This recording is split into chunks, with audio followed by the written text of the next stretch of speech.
Good morning, Karilhinyero Tips. Ang ating pag-uusapan naman mga idol ay non-structural slab. Meron kasi tayong dalawang ginagawang slab on grade. Yung isa ay structural type. Okay, so ang ating tatalakayin ngayong umaga ay non-structural slab on grade. Anong application ng non-structural slab on grade?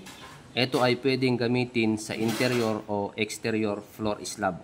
Okay, so ang minimum requirements thickness ng ating slab on grade ay 100 millimeters. Okay, so ang hinahanap natin dito mga idol is yung area of steel ng temperature bars and then yung spacing. Okay, so area of steel mga idol is equal to 0.002 times the gross area. Saan galing yung 0.002?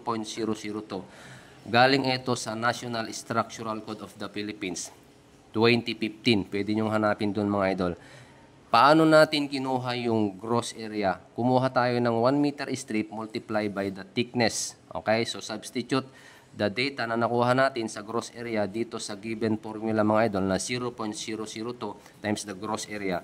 So, ang area of steel ay equals to 200 mm square.